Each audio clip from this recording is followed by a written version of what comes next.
Visiting the Highlands of Iceland is like a journey to another planet. As the days are getting longer and glacial water starts running through the streams, patches of lush green moss cover the dark volcanic soil.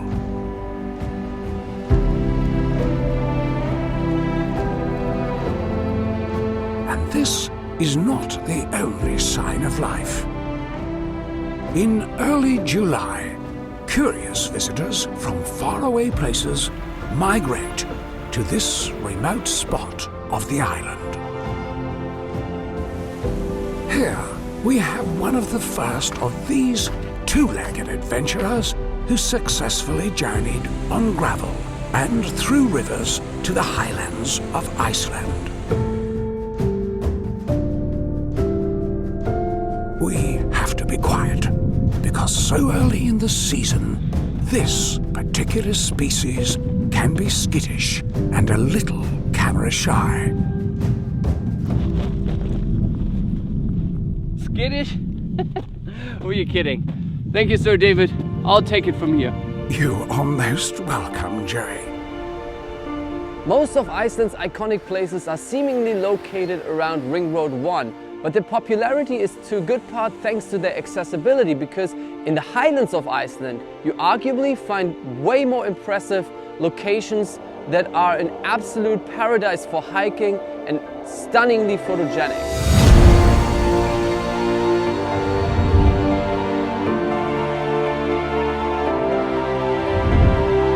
They're harder to get to, and in this video we will talk about what it takes to explore this otherworldly place.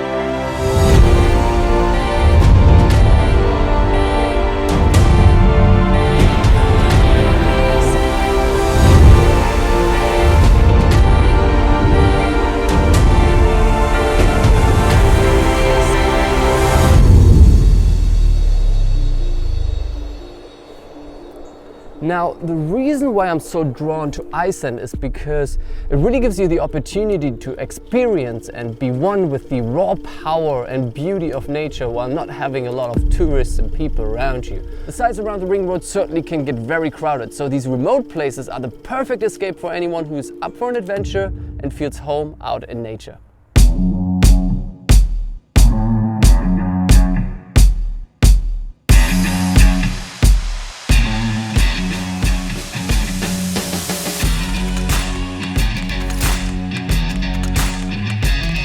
Quick fun fact, I'm actually currently in a location where they shot Star Wars Rogue One, but to get into the Highlands you need to solely drive on gravel roads, ford rivers and hike to places, so you need adequate gear, a fitting vehicle and a lot of planning as well.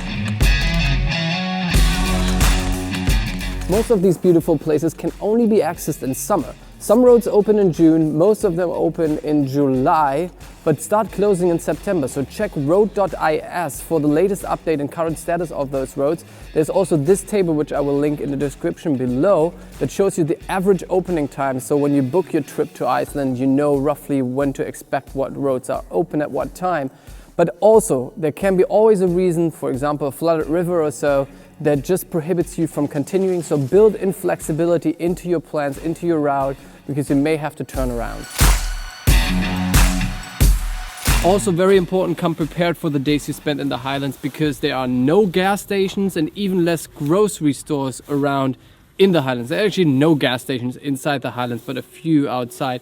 So definitely fuel up, definitely stock up on water as well. Have a full water tank when you go in. Well, I don't. You can always refill it in rivers, but definitely also on your hike, take enough fluids with you in case you get lost or in case you get stuck, whatever. It's always good to have water with you.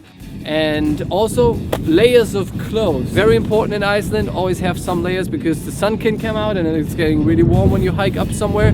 But then when you are at the peak or you're in the shade, it gets really freezing, so definitely have layers of clothes, always key. And for the non-survival gear, the most important thing is a sleeping mask, because in summer it doesn't get dark at all, really at all. So you definitely need a sleeping mask in order to enjoy and get some beauty sleep. Definitely the most important gear if you want to get proper sleep. And the weather in the Highlands, like anywhere in Iceland, can be quite volatile and windy. So that's why we're in a cave right now. But always, before any trip or any hike, check vidur.is or download the app and check the weather conditions for the next couple of hours and days.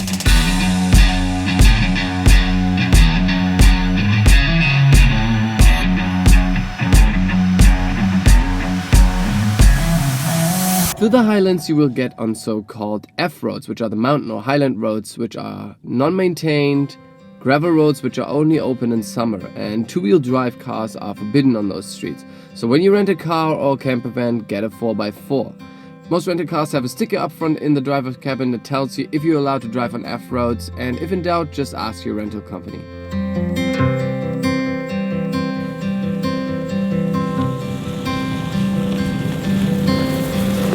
So when you venture out in Iceland, one thing you very likely will encounter are rivers.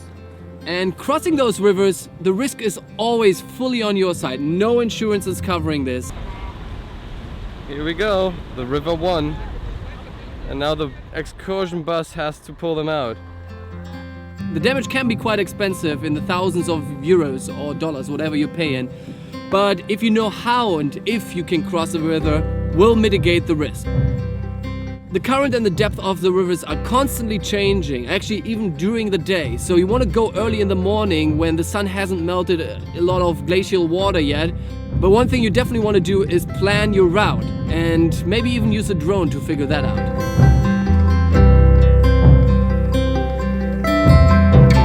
So one misleading thing can be to go in where the water is calm, but that's a sign of depth, so don't do that. Also go very, very slowly, 5 kilometers at max, and you'll be golden. It's all good then. Woo!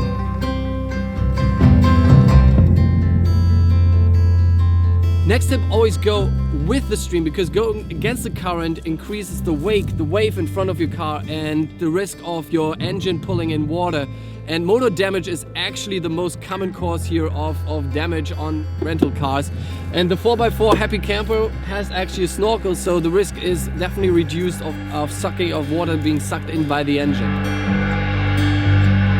If you're unsure to cross a river, just don't do it. The risk is too high.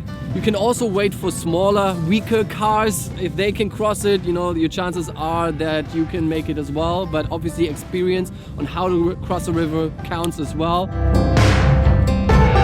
Always look for a Dacia Duster. If the Dacia Duster makes it, you'll be fine with this thing.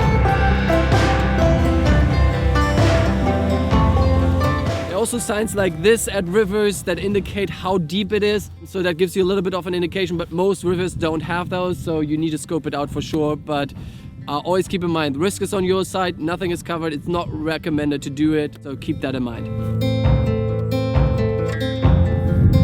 Okay, let's talk about how you have to drive on these F-roads, these gravel roads. First of all, you want to go slowly. While it is allowed to drive, in theory, 80 kilometers per hour on these streets here, you never can get that fast unless the road conditions and the weather conditions are absolutely perfect. Generally you go half the speed, if not less, so always go slowly. Also, don't panic. Never just do any erratic movements. You see these like carved out oftentimes in the street, so when you have oncoming traffic you sometimes have to go onto the loose gravel, and that's when your car starts swimming. So always, when you have oncoming traffic, try to be careful with that, because it can be quite slippery then and your car starts swimming. And also, never ever go off-road in Iceland, because it's destroying the nature and it's fined very, very highly. So when you follow that, you can just go into these dusty gravel roads and you're good to go.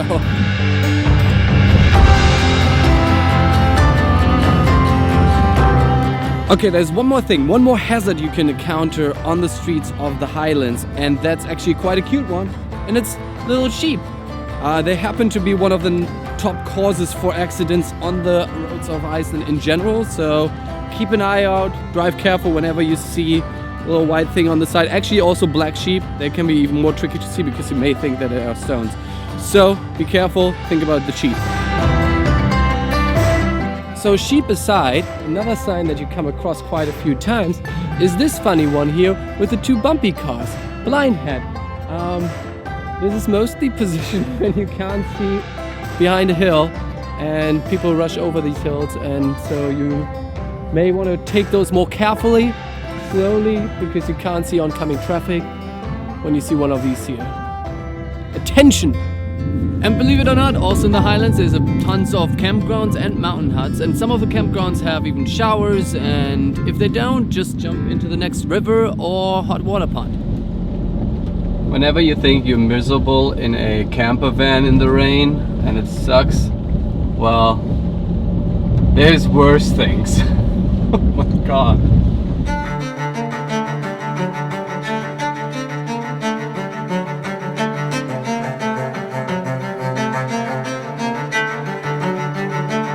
So since you get to quite some remote places when you go out into the Highlands, you want to keep safety very much top of your mind as well. Like, think about always carrying a phone with you, taking some GPS tracking device, maybe also your phone.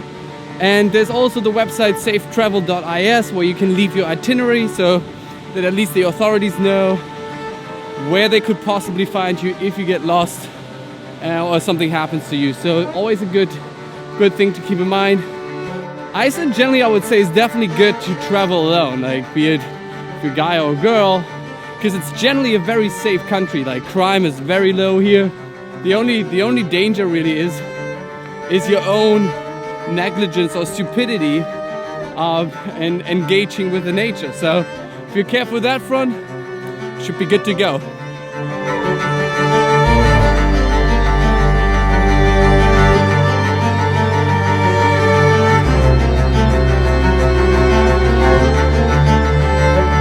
And lastly, enjoy the adventure. Cherish the moments out in nature and also on the gravel roads. I can totally recommend renting a 4x4 camper van. The freedom, flexibility and convenience it provides, even in the wilderness, is unbeatable, and you can just focus on our beautiful planet. And as always, have a good morning, have a good night, whenever and wherever you are around this beautiful planet. Bye bye.